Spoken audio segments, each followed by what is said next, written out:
caught her gaze below, now peered down at her.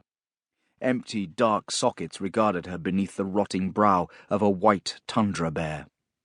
Necklaces of yellowed claws hung about the figure's neck, presumably the claws of the very beast it wore, while the scraped hide of the beast's forelimbs rode its arms down to the paws, tied with leather bindings to its own hands.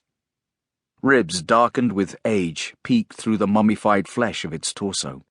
Rags of leather buckskin lay beneath the hide, all belted and tied off by numerous leather thongs.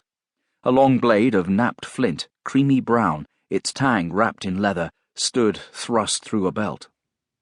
"Why flee you here, Jarghut?" the Imass demanded. "I flee destruction," she answered, her voice tight with suppressed pain. Others of the Imass warband now walked the ridge. The bones of their feet clattered on the rocks like so many stones. "Caves above, Hotel," one of their number announced, pointing a flint blade higher up. The Imass, Hotel, returned its attention to her. "You would seek to lure us to ambush," it announced. "If you say so." "I am disappointed. You have brought death to your kin as well." It faced one of the band. "Take scouts. They are occupied?" This Imass dipped its hoary skull where the flesh and hair had fallen away in patches. "Yes, Bonecaster." Bonecaster, the woman marveled. A mage, shaman of the breed. If she should bring this one to destruction, then all would have been worth the struggle. The Bonecaster returned its attention to her. She sensed its mood of disappointment. "I had thought you a more worthy prize," it murmured, displeased. "As we had hoped for more worthy successors." "Victory is the only measure of that, Jarghut." "So the victors would soothe themselves." The undying creature raised its bony shoulders in an eloquent shrug. "It is simply existence, ours or yours." She allowed herself to slump back, as if in utter defeat. "You mean the elimination of all other than you? That is the flaw of your kind. You can only countenance your family or tribe to live." "So it is with all others?" "No, it is not. You are merely unable to see this." "Look about, Jarghut. Raw nature teaches us."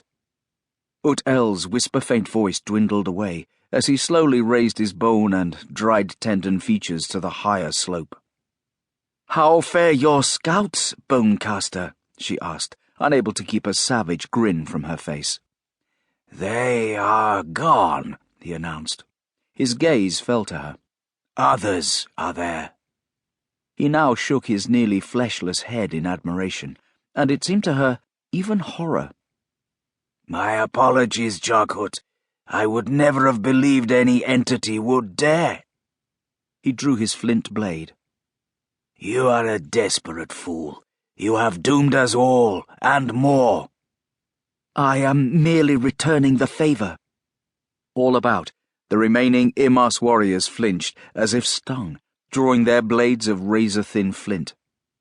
"Purchase us what moments you can," he told them flatly. His tannin-brown visage remained fixed upon her. The warriors dipped their heads. "Farewell," one answered, and they disappeared into snatches of dust.